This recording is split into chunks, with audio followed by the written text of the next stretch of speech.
Good evening, Free Enterprise fans. I am Antidale, and I am here hosting this roundtable discussion between Flurry14, Moonblaze Wolf, and Zoe Vermilion as we kind of go over what King Giat has requested of all adventurers as they venture forth in the LaliHo League and experience the seeds and fight for glory. All the things he's requested of us, all the new changes that we might have before us, and just kind of suss out a little bit about what is actually going on here, what some good strategies might be, and give you some food for thought as you're doing some practice and just starting your seeds. So first of all, we'll just kind of start with what we need to do every seed. King Giat has requested that we do 4 of 5 things. We need to forge Complete Cave Magnus, trade in the Pigtail. It'll also give us 2 random quests, either character or boss hunts or a mixture of the two. So that's a lot different from what we saw in Zumastone 3.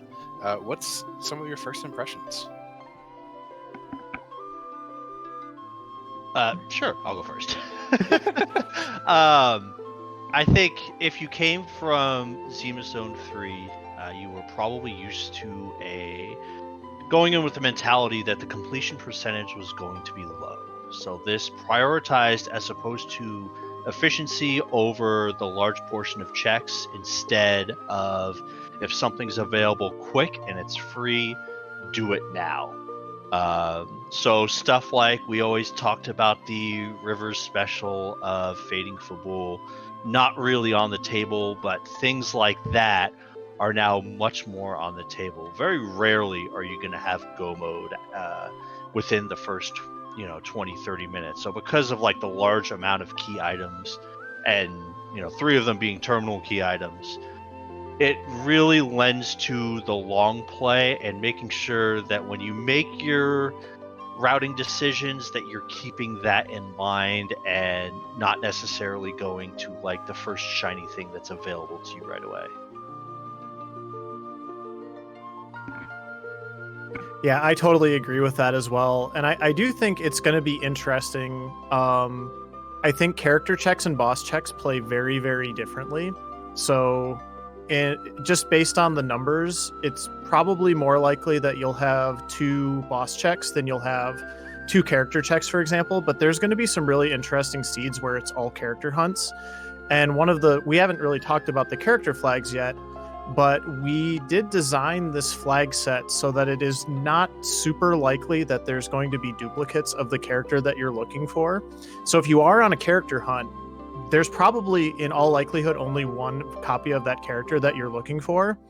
And I mean, they could be at the end of the giant, they could be in the package spot, they could be in some really out of the way interesting spots. And so I do think, in addition to what Flurry was saying about seeing a lot of long play type strategies, you're also going to see some runners doing maybe something a little more risky if they do get down to that situation where maybe they only need the boss and the character piece left, or maybe they have the Pigtail and the Twin Harp done, but they don't really have Legend Sword stuff yet, and it's like, hey, why don't I just go to the giant and maybe I can spike both of my other objectives there. So I think there's going to be some really high risk, high reward play as well, in addition to maybe some of the more efficiency type routing that we maybe would expect from a higher completion percentage flag set like this.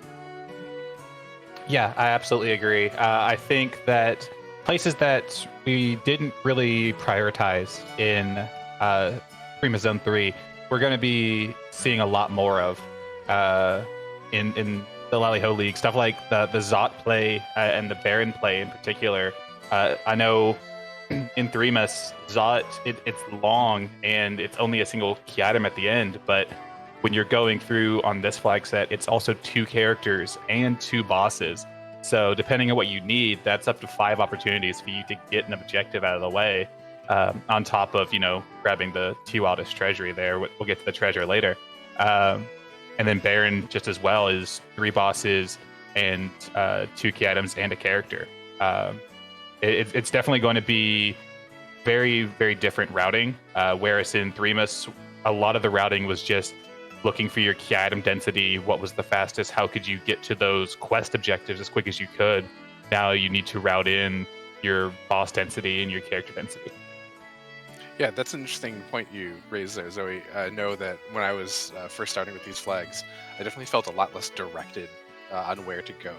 Many 3-miss zone seeds told you need to go to the spot. Doesn't matter who's here, just do the spot. Are you guys also feeling a little bit adrift, especially at the beginning of a seed, or when you kind of get a wide open middle about exactly where you should go, and feeling a little not quite as directed as before? I think that really comes into play when you take into account, the eternal struggle of routing in free enterprise, and that is the moon problem. Oh gosh. In Zima Zone 3, it was actually kind of easy for you because a large part of seeds ended up being a darkness hunt, and then, that's that. And even if it did become open to you and it wasn't necessarily a darkness hunt, I feel like the meta was in such a way that it was very rare for you to go to the moon at some point in time. In this case, because there's so many things, it doesn't take one, because remember, we're doing 4 out of 5 here. So if it's just one thing, that's not what you're looking for. But if there's 2 things there, from 2 of the different objectives, and now the moon is hard required, happens a lot more often now. So it's along the lines of, it kind of throws more at you as far as like where you want to go. I definitely think the moon is in play more in here. I know there's a tendency for a lot of runners, and I fall into this trap too, of waiting for 10 key items before you go to the moon. And I think given, and I'll expand upon this a little more when we get to shops, but given where the shops are, I know a lot of us want to say 9 key items. Well, let's get that one objective out of the way and hope we get 10. But I think the moon is a little more valuable now that if you have a good way to do it, and you can clear all those things there, I think it starts to become more in play. And that kind of, it's there's never a clear answer for that kind of routing. If we did, we wouldn't have things like this to talk about for an hour. So I feel like the moon, it kind of looms a lot larger when it comes to routing decisions for racers. Yeah. And the darkness crystal itself, you mentioned it being a darkness hunt. In this, when you think about it, in 3-miss, it was basically the darkness crystal got you maybe your D machine grind, and then 6 key items that you could potentially need for your quest. But now it's 6 key items, 8 bosses and 2 characters that you can get, which is a lot. It's also just about experience, because, we're going to talk about the lack of D-machine grinding that we're likely to see in this format quite a bit, I think, as things go on. But if we kind of take that off the table, you have so many different options available to you as a runner to get some levels, whether it's like, I just want a chunk of levels to kind of get going. We can look at stuff like the hairdryer chest. We can look at a quick warlock grind is generally pretty easy. Sirens are going to be available in every seed in this format in all likelihood, unless they're not in shops. So, if you want experience, not even necessarily some of these checks, the moon is going to be the place where you can find more experience in larger chunks. And if your party can handle it, it's probably going to also give you a boost in that regard. If you decide to make that play early to go to the moon and get more of your experience there, even if, Flurry was sort of saying you don't have your 10 key items yet, that's okay, because everybody's, a lot of the experience in this format is going to come more in chunks, and it's going to be more cobbled together because of the lack of D-machine grind and the lack of slingshot grinding that we'll see. So, yeah, you're gonna get 10 at some point in time. Yeah. One point I'd like to make for people that might be kind of starting out is that a lot of times with previous tournaments, when we would talk over, in race spoilers about how, what it is you did, what you completed, we generally defined the quality or the missteps of our run based on what it is that we did. And I feel like the completion percentage in this is high enough that your run is a lot more defined by what you didn't do. When you talk about, how did this Swiss go, you say, well, I didn't do this, this, and this. Because you're probably in the neighborhood of 20 to 21 out of 28, if not a little more. So I think when you're planning out your routing, don't try to think about like what spots can I get done early. I think it might be more prudent to look at spots to say what might be okay to fade that might give me advantage as long as it's not inline cave. Yeah, what sort of rubric are you using for that, and how does that change as the seed progresses? For what you're fading, what you're thinking is really interesting to do next for all of you. Well, I think it's really a tricky thing because one of the things that we sort of have as hard rules is, you kind of avoid those long sort of like high time consumption, but maybe just for like one key item checks like Dwarf Castle, like Tower of Zot, maybe Keyless Tower, some of those kinds of plays. But now in this format where we're going to be looking for bosses and characters, suddenly you do want to do Dwarf Castle, which has 2 bosses and a character. Suddenly you do want to do Tower of Zot, which has 2 bosses and 2 characters. So it's like, okay, maybe when do I do it, as opposed to, do I go do it right away? And just it does make those places a lot more appealing. And I would say I think Zoe sort of alluded to this earlier. It becomes more about what you get out of a spot as opposed to maybe the time that you can sink into it. And maybe those are more of the trade-offs that you're looking at. Yeah, I think it's definitely more.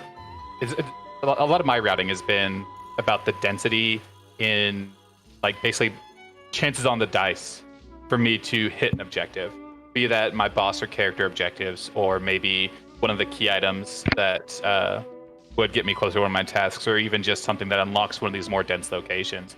So like if I'm going to a seed and I need to get 2 characters, maybe Ordeals drops down my priority list because it's 1 key item and 3 bosses. But if I have a double boss, you can be darn sure I'm going to go to Ordeals as soon as I can take it out pretty easily, even more so if I have a Cecil or a Tella. So I think that's a huge, as I alluded to earlier, just a huge thing that's going to change what you expect out of these seeds, and we're not going to see runners in the same routing patterns every seed. Each seed is truly going to be a bit of a different approach, and I think that variety is going to be overall good for not only our viewers but for our racers, to make sure that things aren't getting stale.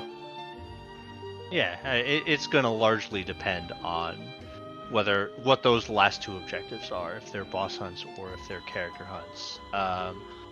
I think Rivers has a very good guide up on, I believe, the guides and resources that talks about the damage plateaus as far as like your team goes, like where your relative strength is. And I feel like trying to do whatever it is that gets you to a higher plateau immediately, and then try to take everything out as efficiently as you can is a good general rule. But as far as like, it largely depends on if that tension of boss hunt or character hunt versus finding key items comes into play. It's kind of personal preference, and I don't want to speak about particular key items in such a way to say that there's a right and a wrong way outside of what happened to be correct. As you start to learn this flag set, that's something that you as a racer are going to develop, and I think it's less important to focus on what is the correct and incorrect choice, and more important as a racer to go back and say, this is why I made this choice. And this way, when you're presented with a similar situation, you can just make a more informed decision. And I think the last thing I at least want to talk about is, we mentioned earlier about that you're probably going to the moon at some point. What's your deciding, what's at least 1 or 2 bits where you say, that's enough Earth, I don't want a full clear, if you decided to not full clear? What makes you go to the moon and start there? For me, it's wanting experience. If I'm at a point where, kind of similar to what Flurry was saying with the tiering, if I've done all of like the mid-tier stuff that I can do on the Earth or in the underground, and the stuff I have left is like the 2 Feymarch bosses and maybe Odin spot or something like that. I want to go to the moon because those spots are roughly equivalent to a moon spot. I would rather go up, get more XP, get a higher density of checks, get some new checks, and then go from there if I have to come back. Now, again, not always. Every seed's going to be a little different. I might play it a little differently if I'm 1 key item or 1 thing from go mode as opposed to like 3 things from go mode. But more often than not, you're probably going to get the darkness crystal in a situation where you still have a long way to go. And for me, it's just kind of I tend to play seeds like this as like path of least resistance. I don't want to get myself into a fight that I can't win, so I'm very like sort of averse to doing things that might just sort of end up in no gain and having to reset or wipe or something like that. And usually you can kind of bridge nicely by going up to the moon, maybe doing a grind fight or 2 and finding an easy boss and just getting like a huge chunk of XP. Yeah, I have to echo that. If I'm looking for XP, I'm probably going to go to the moon sooner rather than later.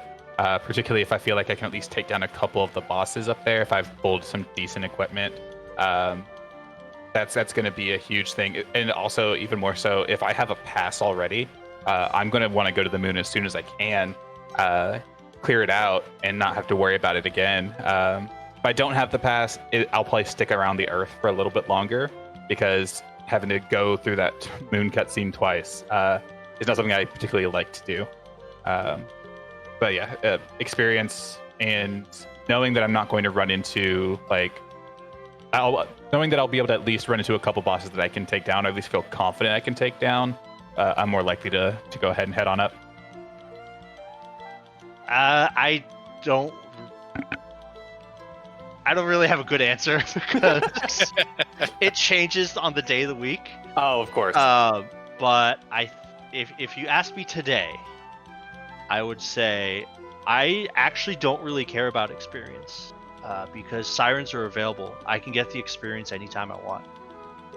So for me, it's more along the lines of, do I have at least one of both the Forge and Pinktail chain? If I have at least one of those of each, and I feel like the second condition would be, do I have a team that I am okay to roll with to the end of Z? Because once you get that experience, and we'll talk about the boost and lack thereof a little later. Once you go to the moon, like, that's your team. I mean, other than Fu showing up, you got to roll with that. So if I'm happy with my team and I have one item of the 2 chains, that's usually the kicker for me. If I don't have either of them, I think it's really hard to go to the moon expecting to find more than like 3 of the items. It'll happen. Like, it's going to happen at some point in time, which is why, this changes based on the day of the week. If you ask me today, that's probably, it's more along the lines of, am I happy with my team? Do I have a good strategy to deal a lot of damage? And do I have a start to where as soon as I get like 1 or 2 of those items, then I can make a decision on if you're going to bail from the moon or if you're going to keep going. Yeah, and I think that is a great time to segue over to our characters and a little bit about our experience.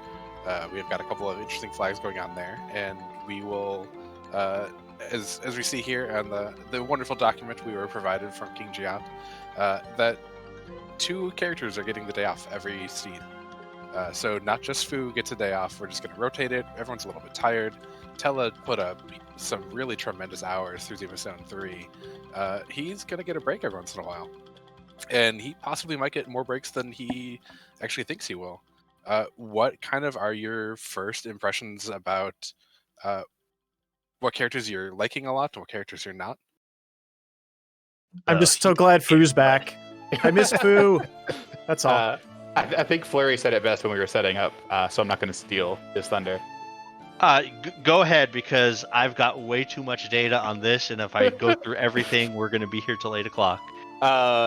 So, Annadale said that we're 2 characters are getting the seed off. It should be 3 because Rydia's going to be taking a lot of this tournament off as well.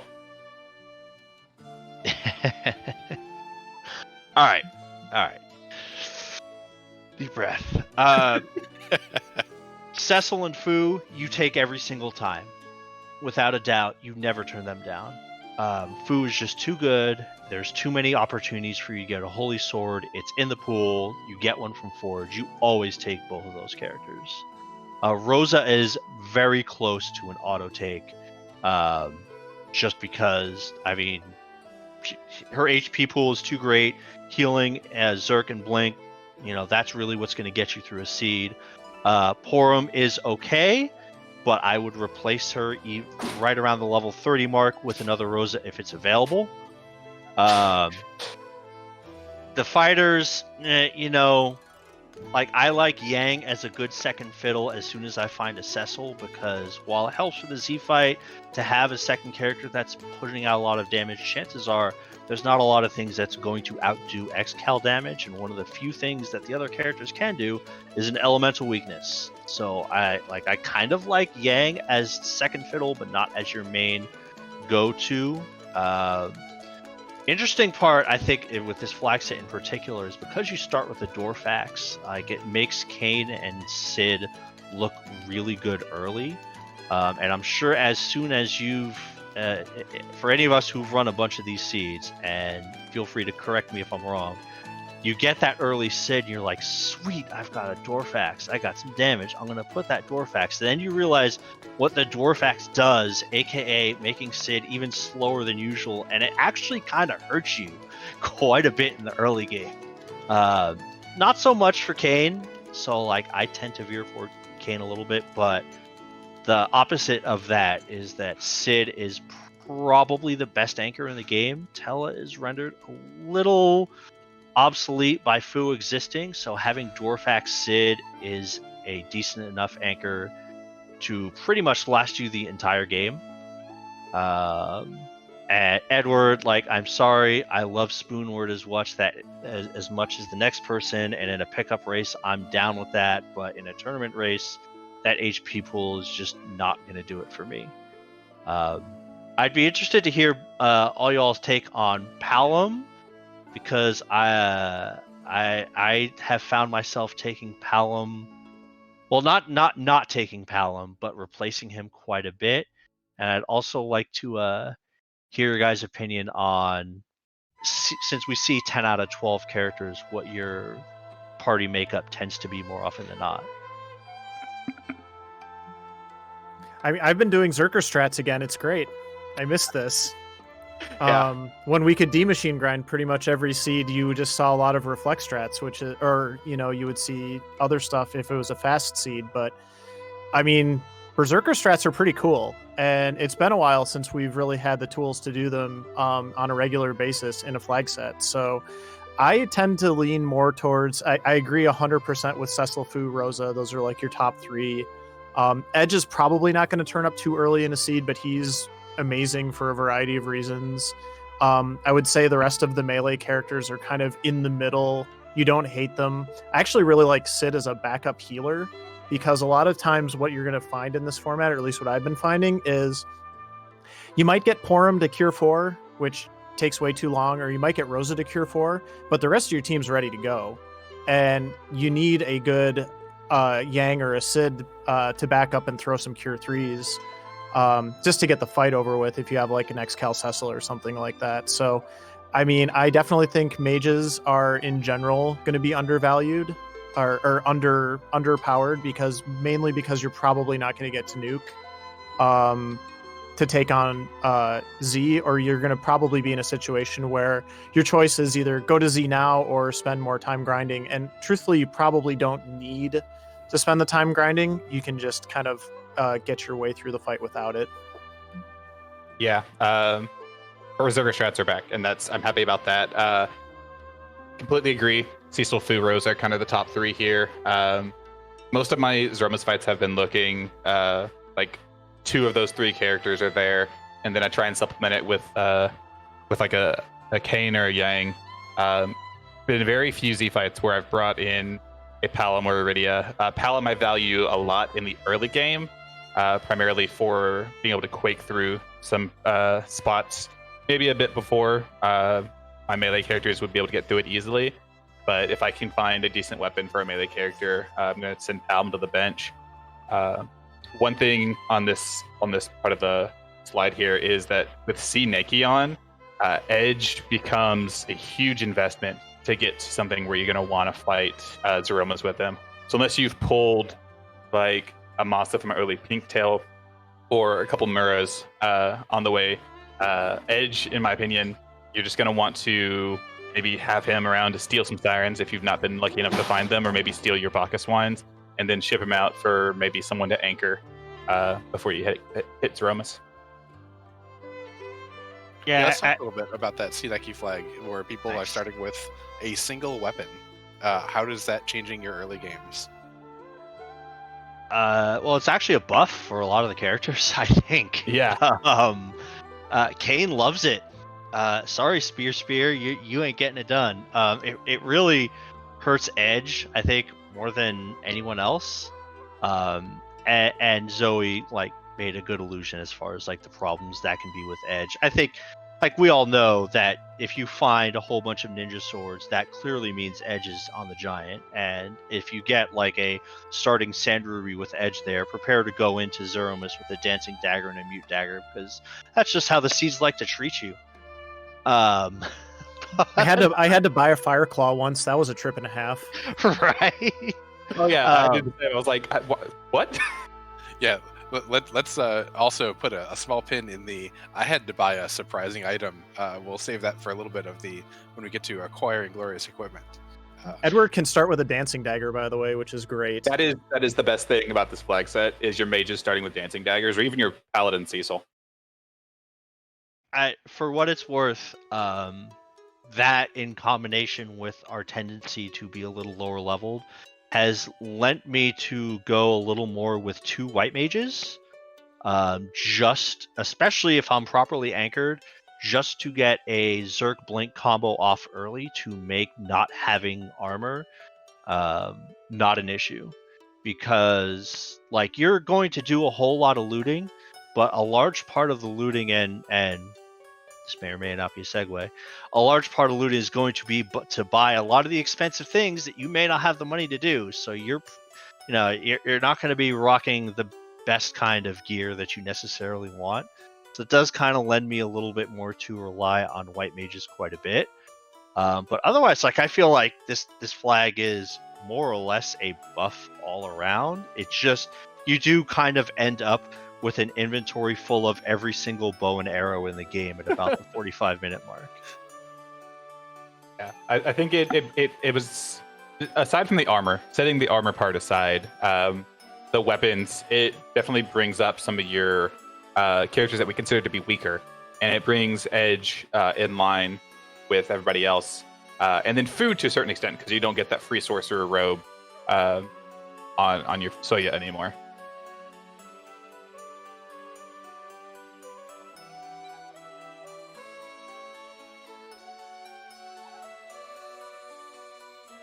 Yeah, and Fleur, you had mentioned something that I want to bring back around. You had said that you would be taking Rosa over Porum until you got to about level 30. That's somewhat probably because we have the no boost flag on, and somewhat because you just don't want to take the time to grind someone else up that high. What are kind of the thoughts that you all have as you are getting into that 30 level range? Who are you willing to take at that point? Who is just going to be like, well, you're on the team, and no one is going to get better than you in my last 4 or 5 checks? I mean, again, I think it's kind of gear dependent, and how much of the seed you have left to do at that point. I think characters that I would be willing to take fairly late, obviously Fu. I would probably take Edge. I would definitely take Cecil. I would almost certainly take Rosa over a mid-level Porum, or if I didn't have a real healer, I would almost certainly take a Rosa, because what you have to think about is this character, you're not going to be able to equalize your characters. So this character is almost certainly going to be underleveled going into Z. What characters am I willing to bring into a Z fight underleveled? And that list is pretty small, I would say. It's not a long list. Yeah, I'd say probably Cecil, Fu, and Rosa are the three that I am most comfortable taking after about the level 25 to 30 mark, when I'm probably, 50 minutes to an hour into a seed. I'm starting to feel like, okay, this is the party that I'm going to Zeromus with for better or worse. Because it's too hard to get any new characters at that point to be at a viable point, because you're not going to be able to slingshot Iridia. You're not going to be able to get a Porm to catch up with whoever else, a Palom with whoever else you have. And even at a certain point, even a Cecil, the time investment to get him up to, say, level 45, if you're already in your mid to high 30s, may not necessarily be worth it if you're approaching the end of your seed. I think so. This is kind of why it lends a little bit more to getting your character checks done early, so you're not necessarily faced with this decision quite as much. I guess to add to that, if I'm not satisfied with my anchor situation, I will take a late Sid and over a level 35 Palom all day, every day, because I'm probably going to do Zerk strats.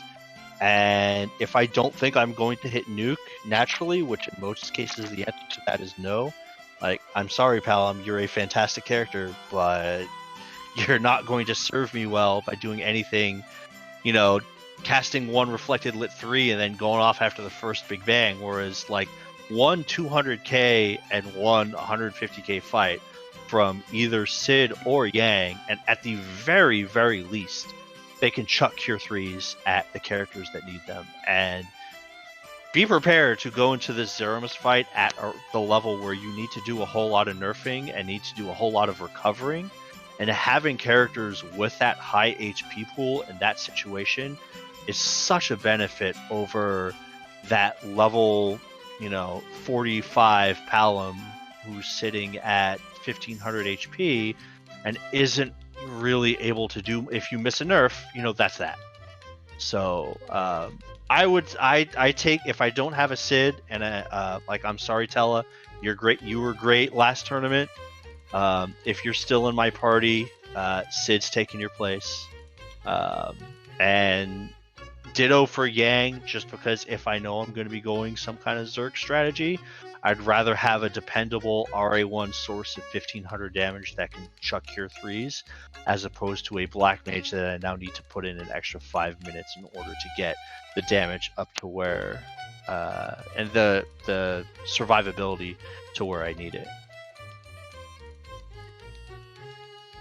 I think we should move on. We got a lot more to talk about still.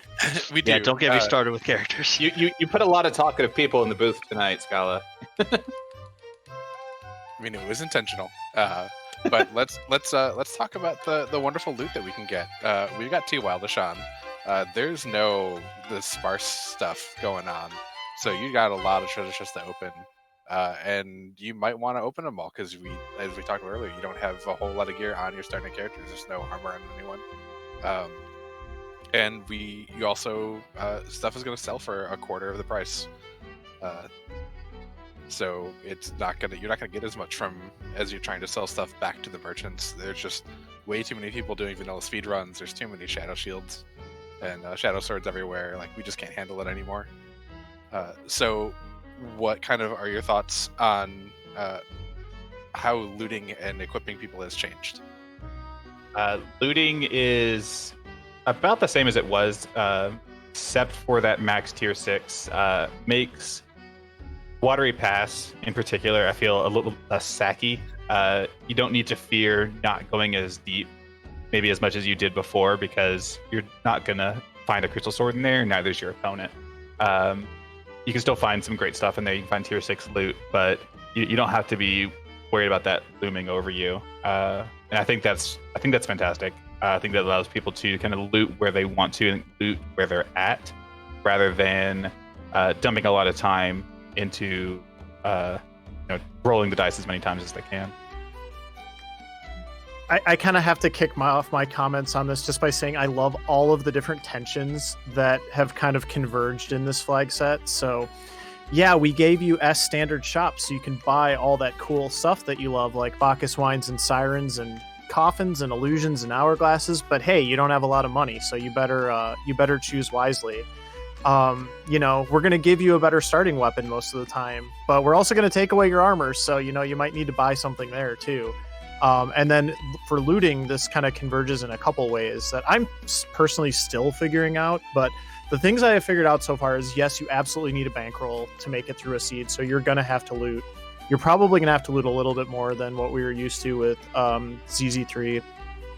I think the most important thing I've learned so far is you have to be smart about where you loot, and I would say it's actually pretty important to know the treasure distributions for the different zones and what kind of stuff you might be able to pull out of them, because you're going to want to spend your looting time, if possible, opening the best chests that you can, because you have to figure out what that balance is between getting the good stuff out of that you actually need out of the chests, but also getting the stuff that you want to sell to make the money that you need to buy the other good stuff from the shops.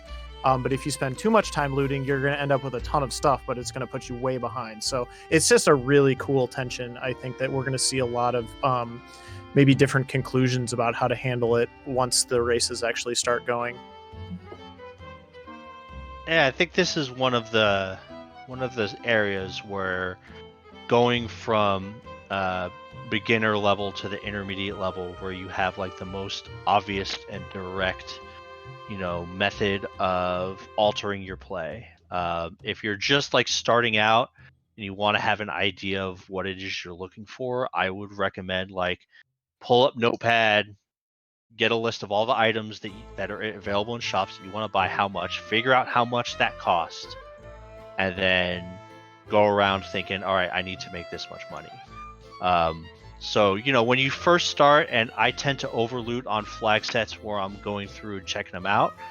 And then as you start to get more comfortable with what you can get away with and what you can drop, that's where you start to drop the places where, as Moonblaze said, aren't necessarily efficient loot locations. This is going to come, admittedly, a lot more into play in the bracket flag set. Where you will have a finite amount of money to spend and you will like it. But I think in this case, it's a very good spot to where, figure out what works for you and then start to bear down that number a little bit, or if not bearing it down, bring it to a spot to where you're looting in the more efficient locations first. But as you're first starting off, I think it's okay to overloot and start to feel, all right, where am I at the point where I can, finally turn off the looting button if I'm capable of that at all. I know one good quote I've heard from Inven talking about treating free enterprise as a game of resource acquisition, where you spend the early part of the game getting the resources you need to go, and once you have what you need to beat the game, do you really need that extra chest? And being able to figure that out and what's comfortable for you is really what unlocks the next the next tier of improvement. As far as trap chests go, I think that's still more of a T-Pro play. If you find yourself with a Thunderclaw or a good hammer, I don't think Babel trap chests are a terrible idea. I'm still waiting for the day where someone decides to do a moon trap chest just to get some good equipment, but that's not happening on this flag set. Maybe the next one. But yeah, it's more or less that treasure is a lot. Treasure looting is a lot more what works for you, what's not working for you, and try to improve that as you go along. It's going to be different for everybody, but keeping in mind what Moonblaze Wolf said about there being more efficient looting locations, knowing what those are and knowing what you can chop off, I think is a very good point for analyzing your own game. Yeah, I was curious if Max Tier 6 had changed anyone's opinion of trap chest quite yet, and it sounds like for you, Flurry, it hasn't. Nope. Well, Flurry's better than I am, but it has for me slightly. I've always been a fan of the lower bevel trap chests. I'm even more so a fan now, especially if I can have a Thunderclaw or a good hammer, or anything along those lines. And I tend to favor Castle Upland over Watery Pass in this flag set. I really enjoyed Watery Pass in Primus Zone, but if I can manage to, maybe luck into an Hourglass at some point, going into Castle Upland to grab a trap chest there and just roll the dice on maybe getting a tier 7 item. It's the difference between being locked into tier 6 for no effort in Watery Pass versus being able to maybe get a tier 7 item in Castle Upland. I would say it's probably more changed my opinion of the Troya Treasury than anything else. Although you're probably still going to take it early, but it's not just like an instant, oh my god, I have to go drop absolutely everything and check the Troya Treasury, including like right before my Z fight, if you get the Earth Crystal. Yeah, I don't think you check it. I haven't been checking it after about my mid game anymore, because at that point, there's very little in there that would make up enough time to justify going and looting it, as compared to Primus when you could pull a Crystal Sword, an Avenger, a Bahamut Orb, a White Shirt, what have you. I guess the main reason I don't necessarily go for Trap Chest anymore is because we're completing so much of a higher percent of the seed. I feel like the chances of me getting a tier 7 weapon from a key item drop are just so high that I'm getting an X-Cal or a Ninja Sword or a Spear at some point in time. It's just a matter of when. Oh. Of course, every trap chest you don't fight in Lower Babel is a Crystal Sword, I can confirm. Oh yeah, absolutely. Absolutely. I mean, there might be a Masamune in there too, but only if Edge is in your party. But to Flurry's point there, if I've run the numbers correctly based off what's on the wiki, non-key item like Crest Rewards, so if you just don't hit a key item, should have about a 44% chance of being a tier 7 item. So I definitely do agree to an extent that the longer the seed goes, the more likely you are to just happen across like an X-Cal or a Crystal Sword or a Dragoon Spear, just from doing your checks. Hopefully I'm no longer a free enterprise robot. You sound much better to me. But yeah, I think you guys kind of got the gist of my point. Yeah, you don't like trap chests, we understand. 21, so. Why do you hate trap chests so much, Flurry? I heard you explain it, but no, you don't have to re-explain it. No, that's not it. Let's talk about the King Queen. That was fun. No. But yeah, it's like, again, I don't want to make a point to where, like, I feel like the target audience of this, in particular, is somebody who's like kind of first starting out or looking for a direction to go. And if doing trap chest in Castle Eblin works for you, that's great. Understand the time commitment that takes. Understand what that's doing for you, and then as you play more and more, you can start to phase that out. Any of my routing or looting decisions should be taken with a grain of salt, because of the 4 people talking right now, one of us did not make it to Threemas table. So, hey, you won the same number of matches that I did, Zoe. At the table, I mean. Yeah. I wasn't going to say anything. No, you're good.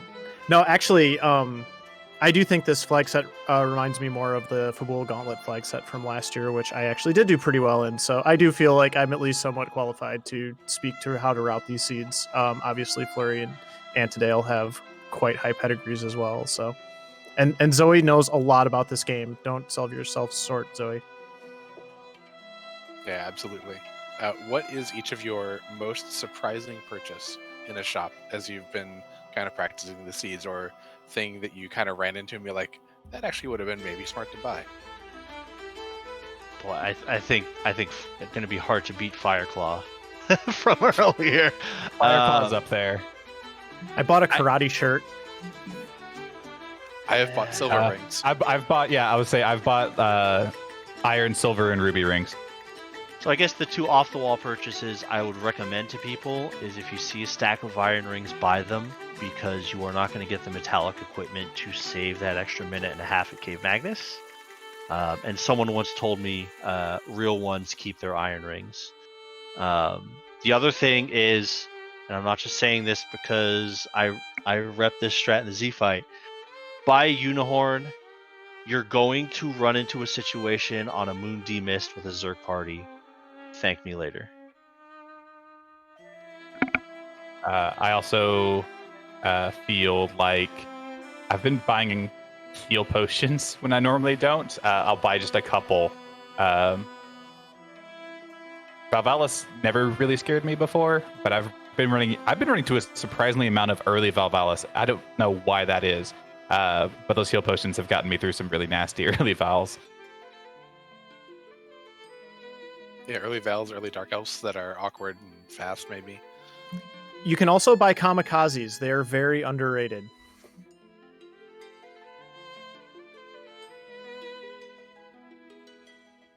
All right. Any other thoughts on the kind of equipment that we can have in these seeds before we move on to one of the more interesting flags of the Vanilla Giant? I mean, I think it's more or less.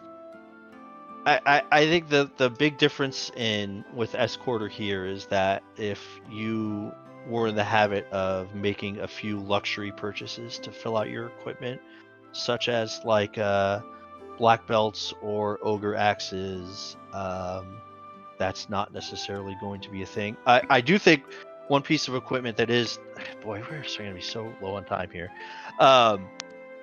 Cursed rings. Yep. I think it's worth talking about. They're in every single shop now. This is largely player preference, but I find myself, if I don't see an early Sid, checking most non-Agarthian armor shops for a cursed ring. That thing's pretty important, but that Agart armor shop is on Mars, so I don't actually check that. Yeah, if I can leave everybody with just a couple of shopping tips, check your armor shops for curse rings and your item shop for consumables. That's where most of your money is going to go in these seeds. It's rare you're going to have enough for some of your gated weapons shop, like ninja sword purchases or what have you.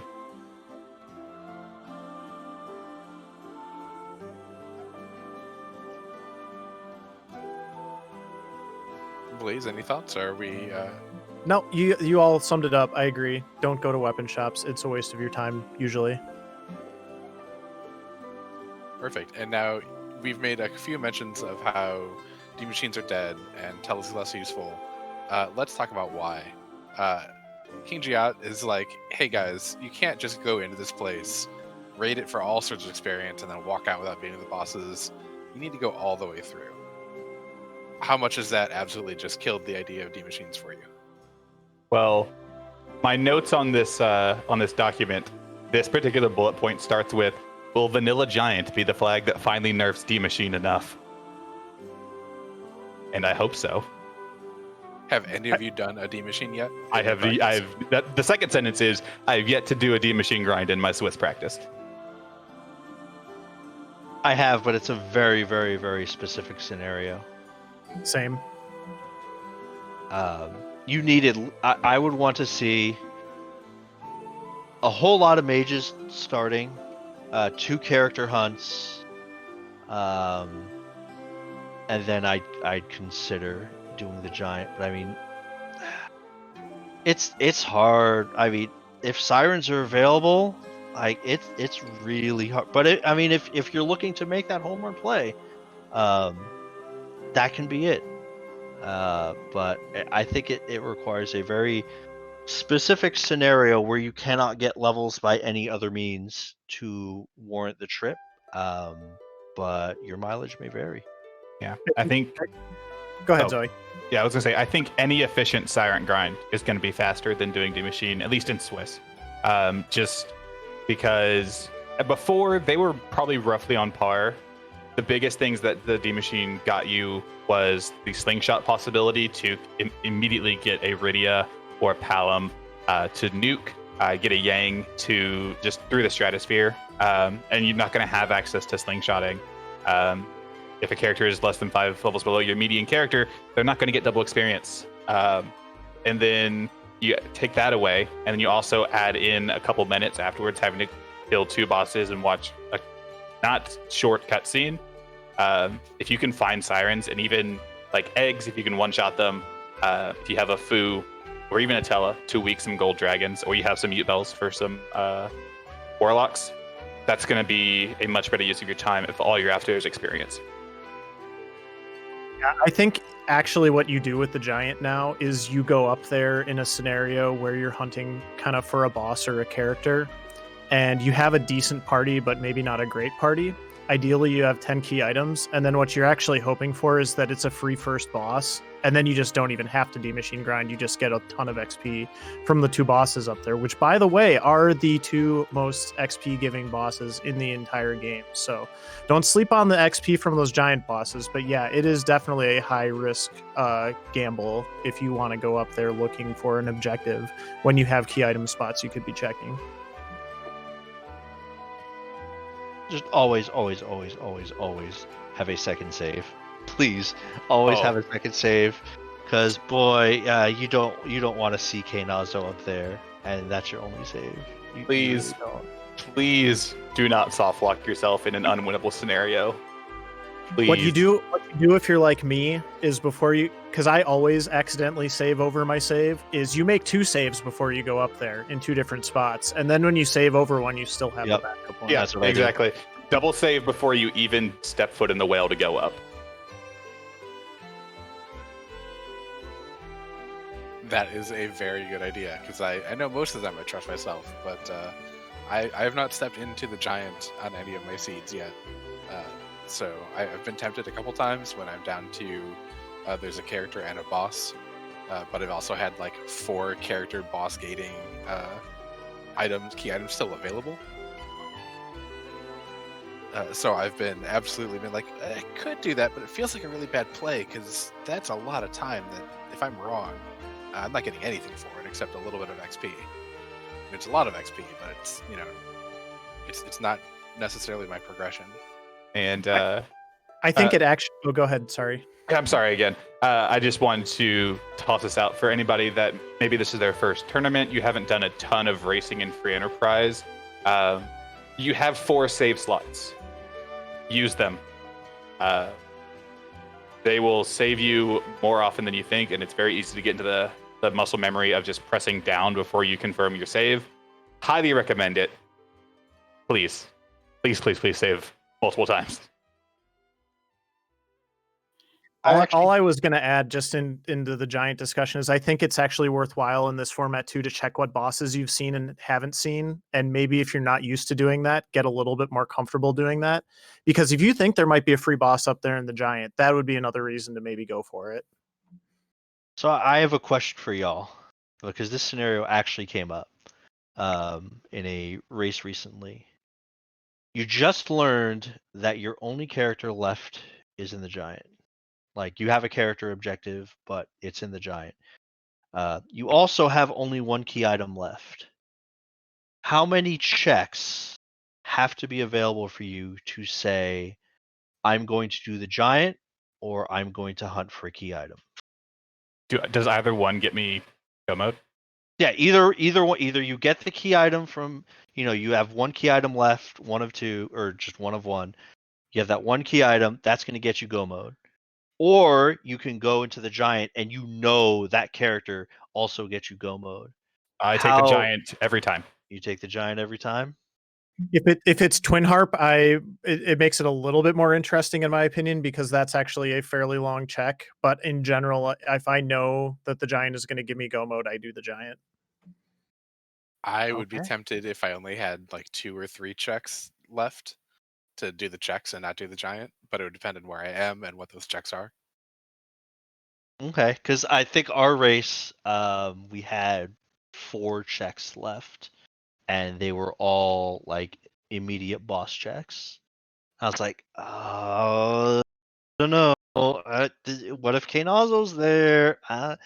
It's one of the interesting tensions that I think y'all mentioned between character in boss hunts. In this case, the giant versus objectives.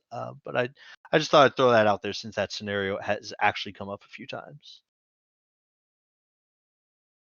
No, I think that's a really good scenario for people to keep in mind, and to always be evaluating their open checks versus what they need and what is likely to be fast or not. Like Twin Arp takes what 3 minutes at minimum to I think like, it's get I think there. it's a little more interesting just to keep track of your character checks maybe even slightly earlier on in the seed. And if you get to the point where you know, like, okay, there's like a 50-50 chance that the character I'm looking for is in the giant, that is pretty tempting at that point too. Ooh. Yeah, that's also pretty tempting. I know Leggy Starscream was doing a practice seed the other night, and she had 2 character hunts as her objectives. She had 2 character spots left, and she'd just gotten the darkness crystal, so one was on the moon, one was on the giant, and she needed like 1 key item. And I said, if you want my suggestion, go grab your Lunar Dias character and go to the giant.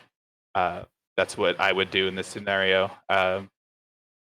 It would have been tempting to look for that last key item on the moon, but I think that taking the guarantee falls into what is the pretty standard, if not sometimes ill-advised, do what's required mantra that we have in the community.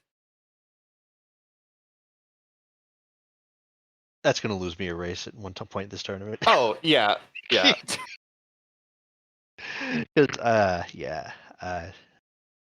No, you guys make excellent points. Gambling is a viable option in this format. Yeah, absolutely. So we're about out of time. Are there any final thoughts from any of you for hints or tricks that you can share with people? Thoughts on the flag set in general? Things that really surprised you? Kind of anything in that realm? I only have one thought, and then I'll leave the floor to everybody else. Is that required music, or mostly required music, quote unquote, is great. It's a long check that we typically wouldn't want to do. Now it gives us a reason to do it. And it's going to make for better restreams because it's no longer going to be a case of, oh, we didn't get music. It's going to be, hey, it's music time.